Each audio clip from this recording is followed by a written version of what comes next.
She fell in front of his motorcycle, her face shattered and her knees bleeding. He didn't even have time to ask her name. He only heard the engine coming from behind. And he knew that man wasn't going to stop. But what Jack didn't know was that he had just become a target, and that the road doesn't forgive those who hesitate. Because the man who was following her wasn't just violent, he was trained. He knew every exit on that highway, and he had killed before. If you believe there are still people willing to risk everything for a stranger, subscribe to the channel now, because I'm going to bring you an exclusive series in the next few videos that you won't want to miss. And tell me in the comments, where are you watching this story from? Jack Mercer was 62 years old and had stopped believing in coincidences a long time ago. He sat on the edge of a forgotten gas station on Highway 81 between Wichita and Salina, Kansas, smoking a stale cigarette and waiting for the sun to finish setting. His Harley was leaning against the broken pump.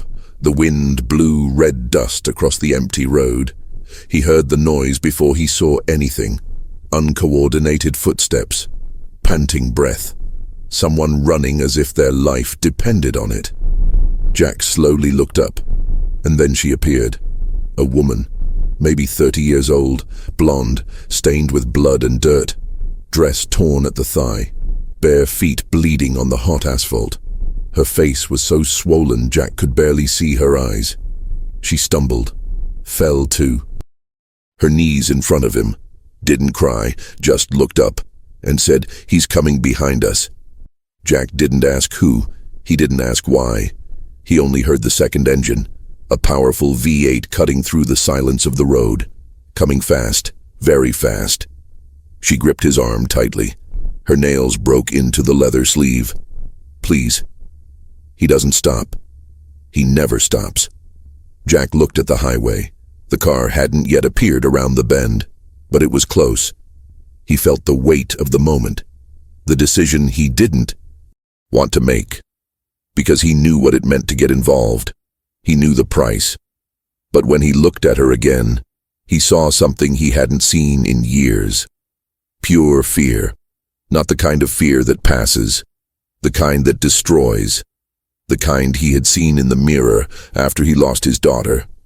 He threw the cigarette on the ground. He stepped on it. "Get up." She tried. Her legs gave way. Jack grabbed her arm and pulled her up to her feet. The engine was closer now. He could feel the vibration in his chest. "Do you know how to ride a motorcycle?" She shook her head. It didn't matter. He put her on the back of the bike. He started the Harley. The roar filled the still air. And then the car appeared around the bend. A black Dodge Charger, tinted windows, driving too fast to be someone lost. Jack accelerated. The rear wheels skidded, and they sped away from the gas station as the Charger braked violently, kicking up dust and rocks. But Jack knew that wasn't the end. It was only the beginning of something much worse. They drove for 15 minutes in silence. Jack kept his eyes on the rearview mirror. She kept her arms around his waist, squeezing as if she were about to fall. The road was straight and empty. The sky was turning purple. There was nobody around. There was never anyone in that part of Kansas. Jack turned onto a dirt road. He stopped under an abandoned overpass. He turned off the motorcycle. Silence returned. Heavy. He got off. She remained seated, trembling. "You're hurt?" She didn't answer. She just stared ahead. Jack took off his leather jacket and threw it over her shoulders. She pulled the fabric close to her face. She smelled it. She closed her eyes. "What's your name?" he asked. But his voice came out softer than he intended. She hesitated. She took a deep breath. "Lily."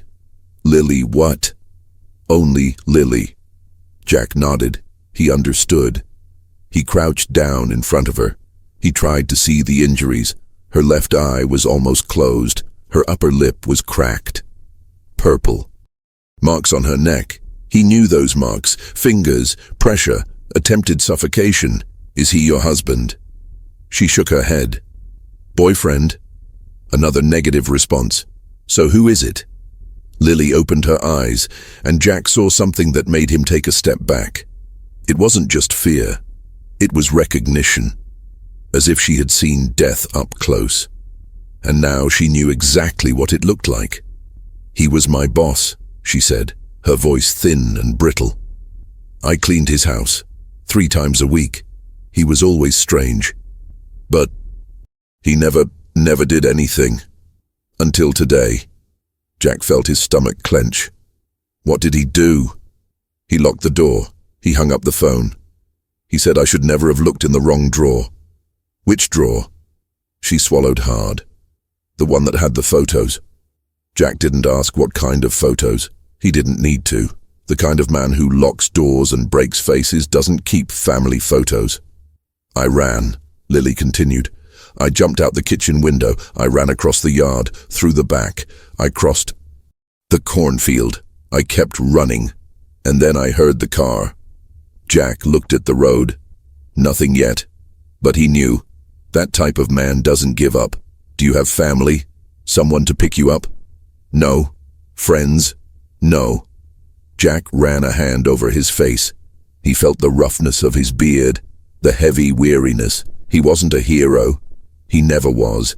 He was just an old man trying to forget. But now he had a broken woman on the back of his motorcycle, and a predator on the road. And he knew, deep down, that if he let her go alone, she wouldn't last the night. He looked into her eyes again, and this time, she was the one who held his gaze. "Why did you stop?" Lily asked, her voice almost a whisper. Jack didn't know the answer. Then I simply said, "Because someone needed it," and at that moment something changed between them. Something invisible, something that didn't need a name, but it was already too deeply rooted to be pulled out. Jack never told his story, not to anyone, not even to his buddies at the club, not even to the woman who shared his bed twice a month. But as Lily wiped the blood from her face with the sleeve of his jacket, something inside her made the memory return. He had a daughter, Sarah, brown hair, crooked smile. 17 when it happened. She'd gone out with friends on a Friday. They said they were going to a show in Topeka. Jack didn't like it, but he let it go, because she was old enough, because he trusted her. She never came back. The boyfriend was driving drunk. He lost control on Highway 70. He hit a pole. Sarah was thrown through the windshield. She died before the ambulance arrived. Jack went 6 months without speaking. He lost his job. He lost his wife. He lost everything that mattered. All that remained was his motorcycle and the road and the anger that never left his chest. He swore he would never care about anyone again, because caring hurts, and he couldn't take the pain anymore.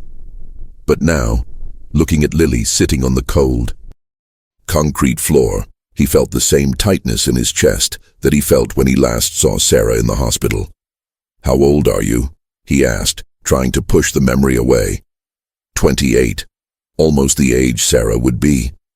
Jack turned his back. He lit another cigarette. His hands were trembling. He didn't know if it was from the nicotine or the anger. "That guy," he said without looking back. "Does he have a name?" "Marcus Webb." "Where does he live?" "On a farm 20 minutes from here, near Great Bend." "Does he have a family?" "Just him and the dogs." Jack slowly exhaled the smoke. "Is he a police officer?" Lily hesitated. "He's retired, but he still has friends, lots of friends." Jack understood, the kind of man who could make someone disappear and no one would ask questions, the kind who knew the shortcuts, the judges, the delegates, the system. "Why didn't you go to the police?" She laughed, a bitter laugh, broken. "Because that's where I tried to go first. They called him. They said I was confused. That I had hit my head, that he was going to pick me up." Jack felt his stomach churn. "And you ran away again?" "Yes." "And he came after?" "Yes." Jack threw the cigarette on the ground. He crushed it with his boot. "How many times have you tried to escape?" Lily lowered her head. 4. 4 times, and she was still alive. That meant 2 things. Either he liked to hunt, or he was saving her for something worse. Jack turned around again. He looked at her swollen face, at her sunken eyes, at the way she held her own arms, as if trying to stay whole. And he knew. It didn't matter what it cost. It didn't matter who this Marcus Webb was. Jack wasn't going to let her come back. But before she could say anything, Lily looked up, and he whispered, "He's not going to stop. You need to understand that. He never stops." Jack didn't answer, because deep down, he knew that this night was going to end in bloodshed. Marcus Webb wasn't just a former police officer. He was the kind of man who built a reputation on fear and favors. He was 46 years old with short gray hair, broad shoulders, and oversized hands.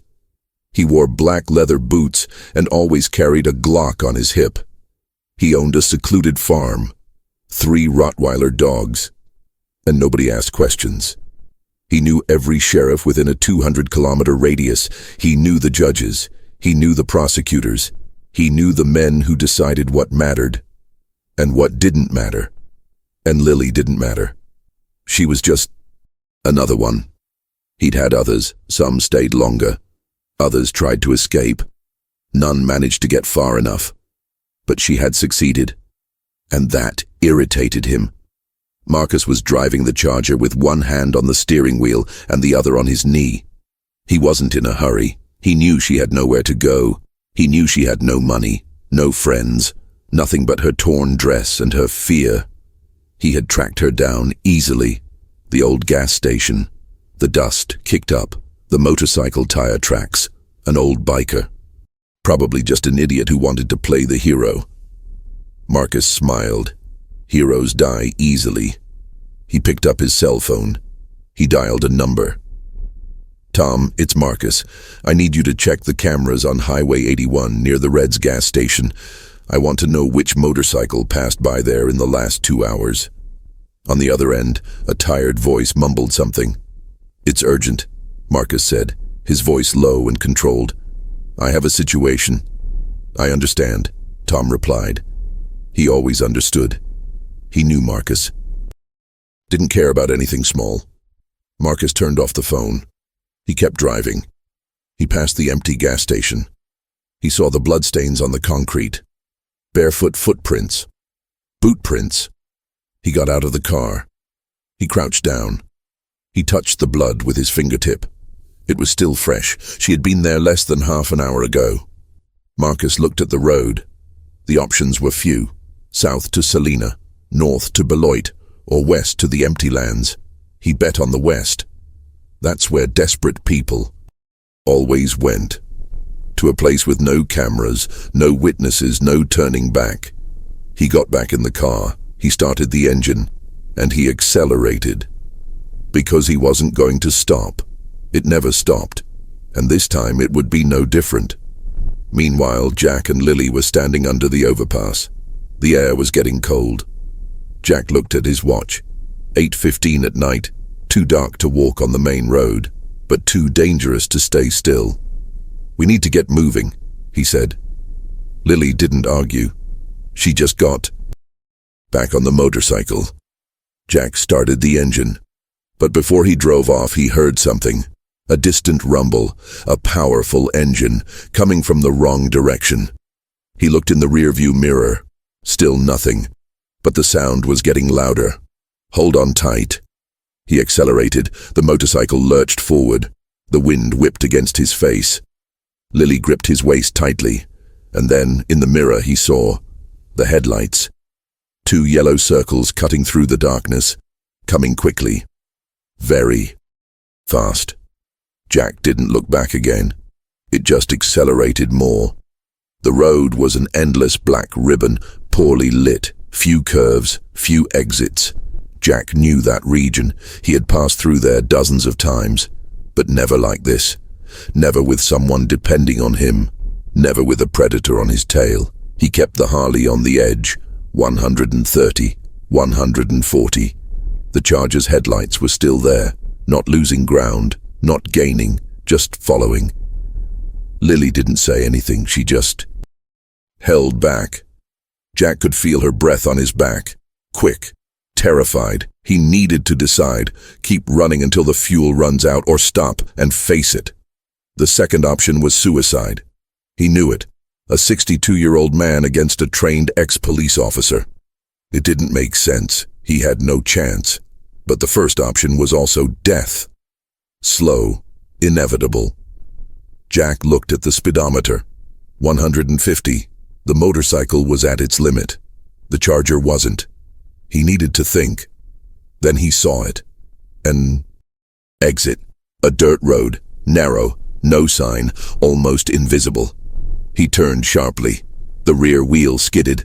Lily almost fell, but she held on. Jack sped across the dirt. Rocks pounded against the fender. Dust rose in clouds. The Charger hesitated. It braked, but it went in too. Jack knew he couldn't win on the asphalt. But on the dirt, the motorcycle was more agile. Lighter. He had a chance. He turned again. He entered a trail. He passed between two trees. The Charger couldn't continue. It hit a log. It stopped. Jack continued on. He crossed a stream.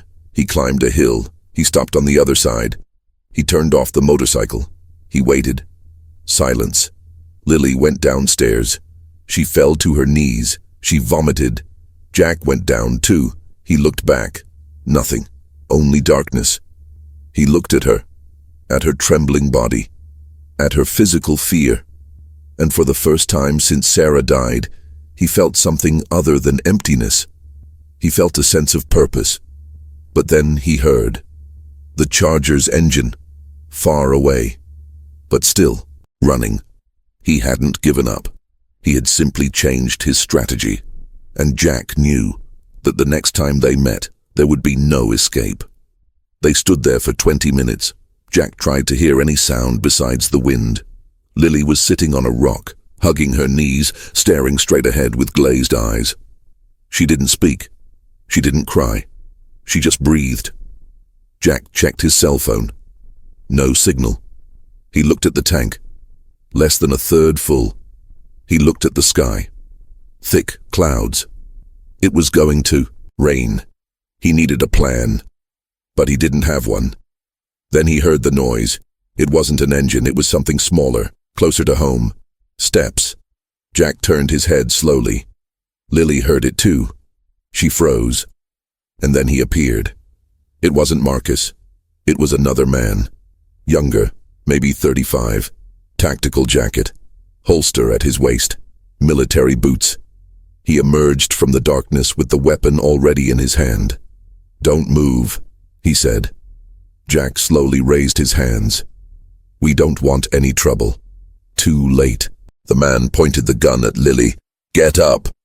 She didn't move. I said, "Get up." Jack stepped forward. She didn't do anything. The man laughed. "She didn't tell you? She stole from Marcus. $50,000. Money that wasn't hers." Jack looked at Lily. She shook her head, desperate. "I didn't steal anything." "Shut up," the man shouted. "You went into his house, you messed with his things, you found the safe, and you took the money." "I only found the photos," Lily shouted back, her voice breaking. "I didn't take any money, he's lying." The man took a step forward. Marcus said, "You got it." "So you got it." Jack felt his blood boil. "She has no money. Look at her. She doesn't even have shoes." The man shrugged. "That's not my problem." He pointed the gun at her head. "You're coming with me. Now." Jack didn't think. He just acted. He threw himself in front of Lily. The shot rang out. The sound echoed through the night.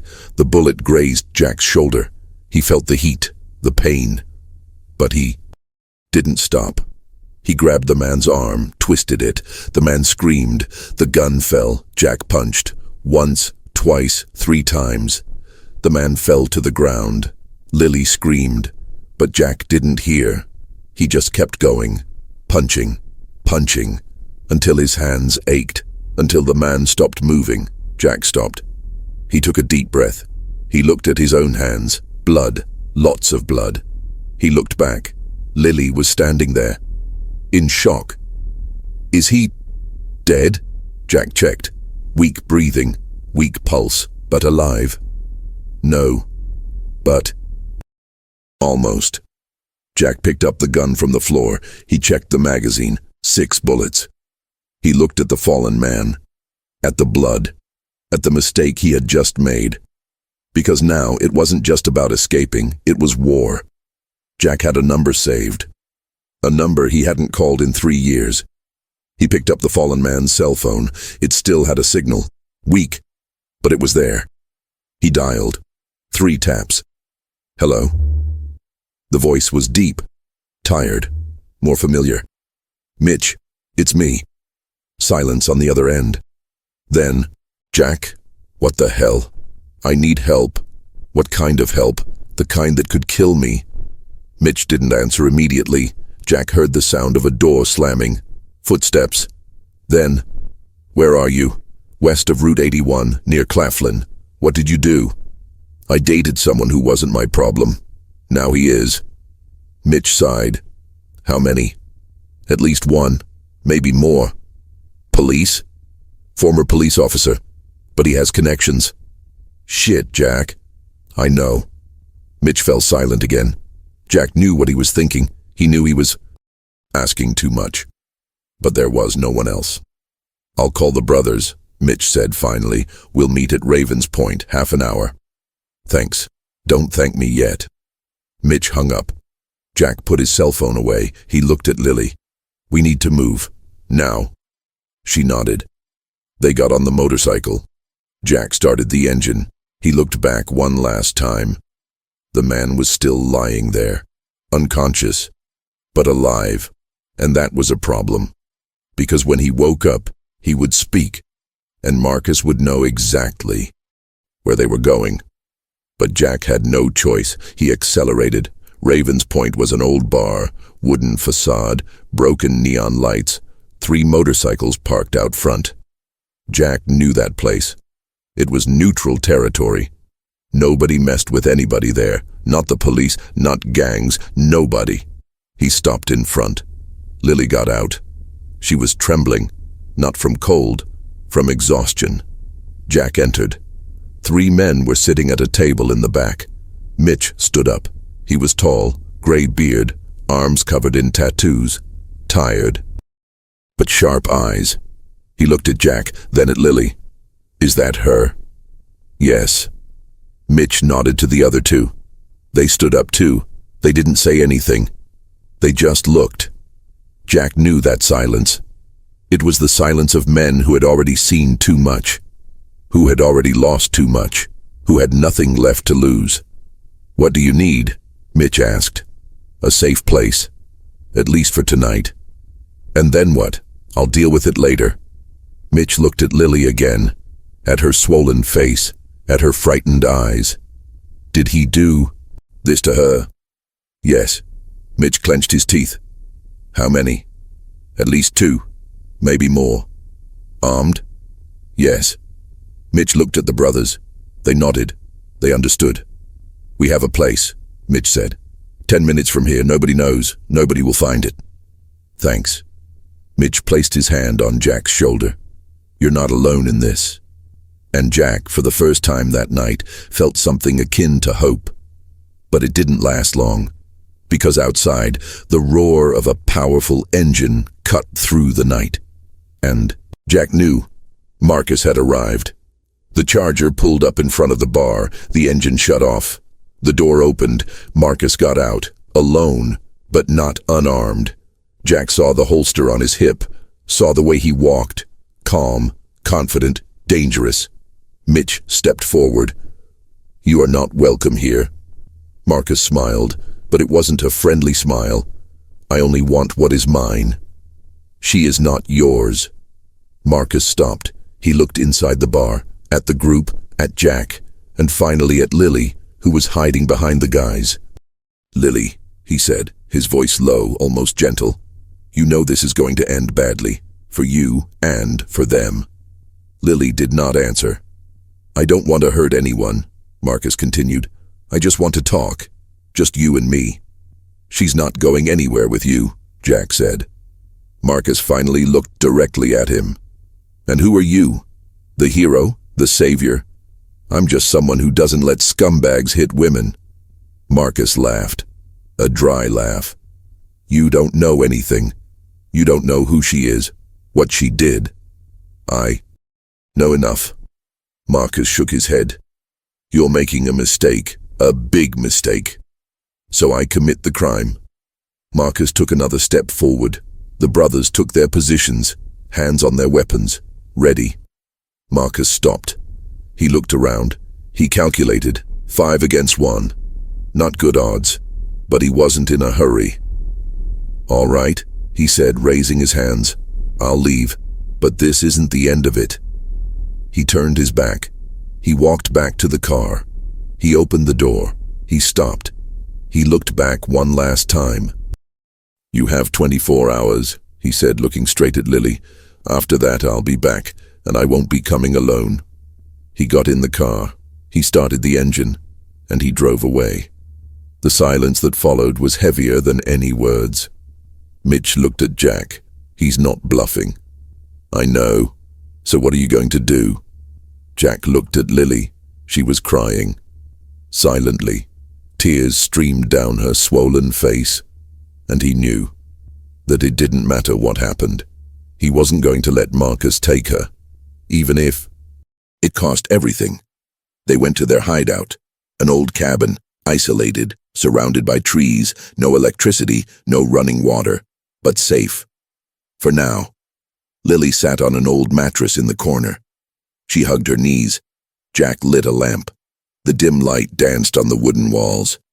You need to eat, Jack said. She shook her head. I am unable. You need to try. She didn't answer. Jack sat in the chair across the street. He remained silent. He didn't know what to say. He never had. Not even when Sarah was still alive. I'm so sorry, Lily whispered suddenly. Jack looked at her. Why? For putting you in this situation. You don't deserve it. Nobody deserves this. But you could have ignored me. You could have moved on. Jack sighed. Yes, it could. Then why didn't you do it? Jack remained silent. He thought of an answer, but he didn't have one. I don't know, he said finally. Maybe because I couldn't live knowing I hadn't done anything. Lily looked at him, into his tired eyes, into his weathered face, into his calloused hands. You lost someone, she said. It wasn't a question. Jack did not answer. I see it in your eyes, the way you look at me, as if you were seeing someone else. Jack looked away.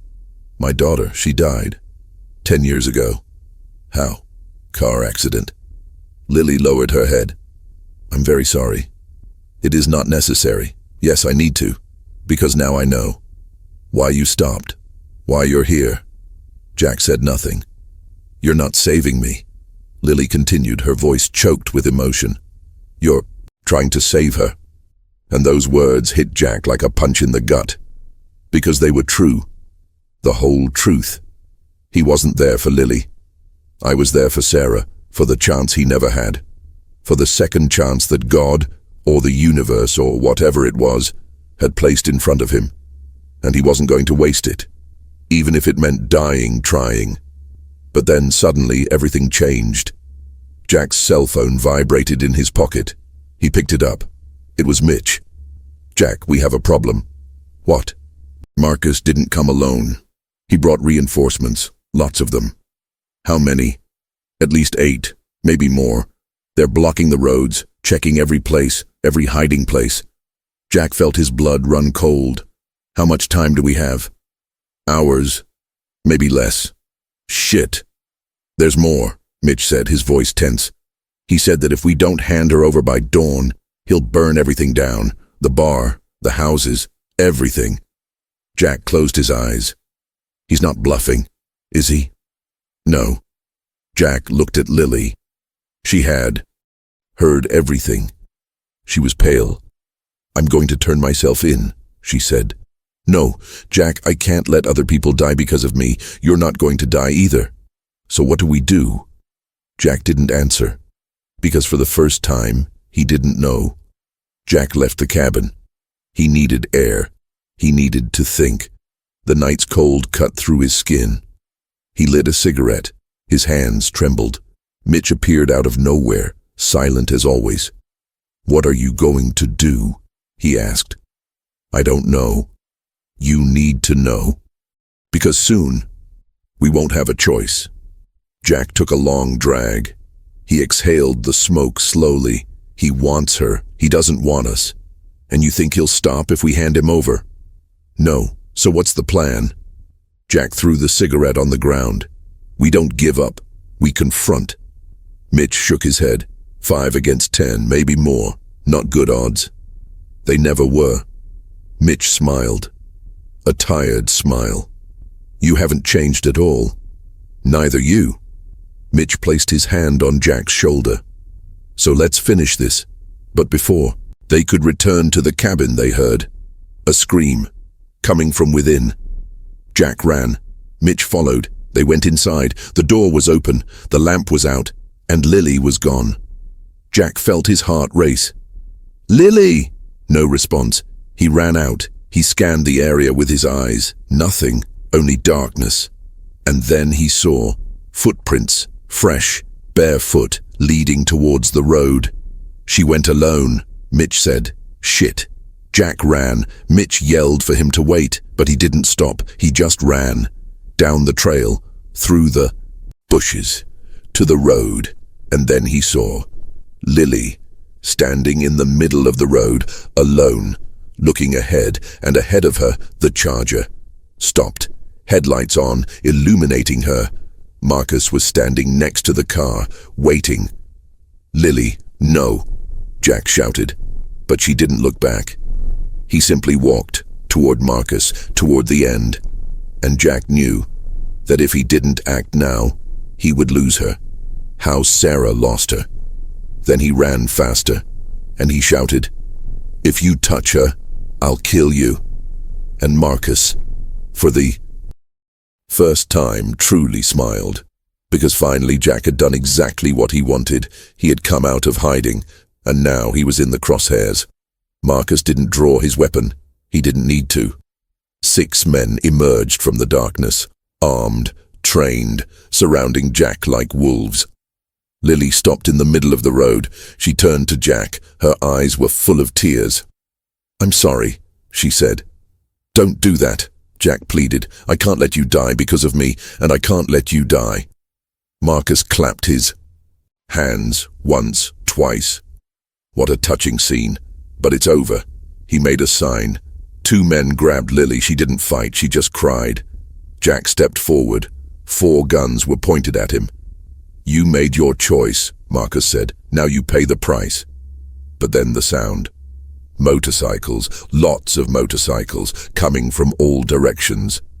Marcus turned around. He frowned, and then they appeared.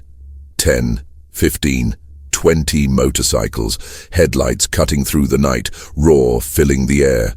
Mitch in front. And behind him, the whole club. Not just Jack's brothers, but others.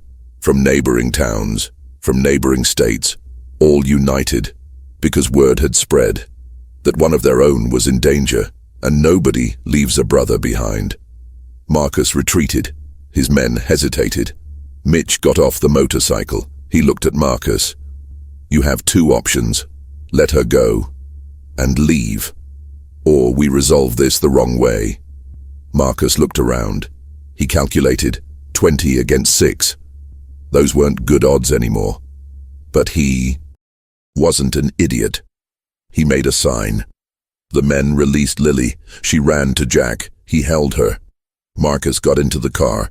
He looked at Jack one last time. "This doesn't end here." "Yes, it's over," Jack said.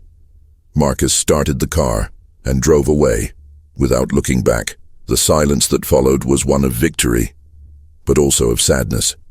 Because Jack knew victories like these always come at a cost, and he still didn't know the price. 3 days later, Lily was sitting in a motel room, clean, fed, safe. Jack had paid 2 weeks in advance. Mitch had arranged new documents, a new name, a new chance. She looked out the window, at the empty parking lot, at the gray sky. Jack came in. He was carrying coffee. "Have you eaten?" "Yes." He sat down in the chair. They remained silent. "What's going to happen now?" Lily asked. "You're going to another state, far from here. You'll start over." "And you?" "I'm going back on the road." Lily looked at him, into his tired eyes, into his face marked by time. "You saved my life." "No, you saved yours. I just gave you a ride." She smiled. For the first time, a small smile, but a genuine one. "Thank you, Jack." He nodded. "Take care of yourself." "You too." Jack stood up. He walked to the door. He stopped. He looked back. "You remind me of her, you know. My daughter." Lily felt the tears welling up again. "I hope that, wherever she is, she knows that you're still trying." Jack didn't answer. He just opened the door and left. He got on his Harley. He started the engine. He looked back one last time. Lily was at the window, waving. He waved back, and he accelerated. The road opened up before him, empty, endless, as it always had been. But this time, something had changed. Not in the world, but in it. Because he had done what he couldn't do for Sarah. He had saved someone, and perhaps, just perhaps, that would be enough. The sun rose slowly, painting the sky orange and pink. And Jack moved on. Because Estrada never stops. Neither can he. If this story touched you, leave a like. Subscribe to the channel now because I have something very special in store for you in the next video. And tell me in the comments, do you believe there are still people like this in the world? Don't leave now. There's a video on the screen that will leave you speechless. Click and see why thousands of people couldn't stop watching.